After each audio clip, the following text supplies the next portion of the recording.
उन्हें कम से कम कागजी कलम से भी सक्षम होना चाहिए। माननीय सदस्य सरयू राय जी ने सवाल किया है कि 1,36,000 करोड़ जो आपका बकाया है वो किस किस विभाग से बकाया है। उसमें सरकार का उत्तर आया है कि लगभग 1 लाख करोड़ का जो बकाया है वह जमीन का मामला है, लैंड। तो लैंड सरकार का नहीं होता है, लैंड एक रैयत का होता है, इंडिविजुअल है।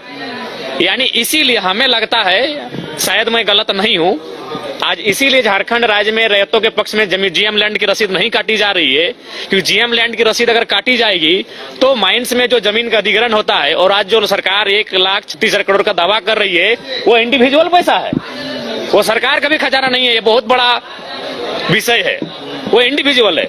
चूंकि उसमें उसको आप पढ़िए, माननीय सरयू राय जी ने सवाल किया है, सरकार ने उत्तर दिया है कि उसमें से मैक्सिमम जो पैसा है वो जमीन संबंधित पैसा है, और जमीन सरकार का नहीं, जमीन रैयत का होता है। इसीलिए इस राज्य में जीएम के लैंड का रसीद नहीं काटा जा रहा है, जो कि इस राज्य के लोगों के साथ बहुत बड़ा छल किया जा रहा है।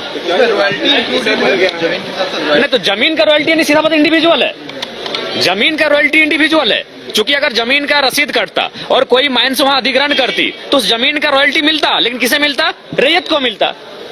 तो ठीक है, उसके बाद अगर ठीक है, अभी मान के चलिए अगर रैयत को ना मिल रहा है तो सरकार को अगर मिल रहा है, तो सरकार अगर निर्णय ले रही है तो हमें लगता है सरकार केवल कह रही है। जब एक विधायक होने के नाते हम उनका समर्थन करते हुए कहें कि चलिए कल से कोयला बंद करते हैं, धरने पर बैठते हैं, तो उनके वो मुख्यमंत्री अटपटा बयान देते हैं। यानी वो संवेदनशील नहीं है, वो गंभीर नहीं है इस राज्य को लेकर। अगर गंभीर होते तो उनको खुद कहना चाहिए था कि हम सरकार होने के नाते विपक्ष के लोगों से भी आह्वान करते हैं कि इस विषय में हमारा सहयोग किया जाए, ताकि सरकार के खजाने में उतनी बड़ी राशि आए जिससे राज्य का बेहतर हो सके।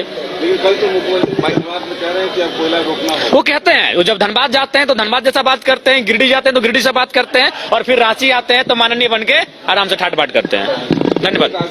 बिल्कुल राजनीतिक विषय है, ये राजनीतिक मुद्दा ही है। अभी पारा शिक्षकों का मामला लीजिए, कल मैंने सवाल उठाया, सवाल को उत्तर भी मैंने सार्वजनिक कर दिया है अपने सोशल मीडिया के प्लेटफॉर्म पर।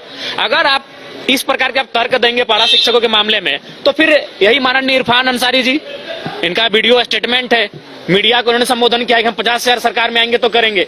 तो भावनाओं से क्यों खेला जा रहा है? और सारे संवेदनशील मामले प्रक्रियाधीन है, प्रक्रियाधीन है, प्रक्रियाधीन है। तो भाई महाधिवक्ता आपका है, वे संवेदनशील मामले जितने इस राज्य में है, महाधिवक्ता से कही जाए कि उनमें त्वरित हो। धन्यवाद। ये सम्मान में लाभुकों की जो कटौती हो रही है जरा, उसमें भी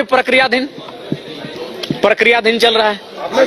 मैया सम्मान काट दिया गया है लाभुक में। देखिए, आज मैं पुनः आपको कह रहा हूं, जैसे जैसे समय बढ़ेगा, मैया सम्मान योजना में जो भी लाभुक हैं जिनका रजिस्ट्रेशन हुआ है, धीरे धीरे उनके नामों की संख्या में कटौती होगी। ये सत्य।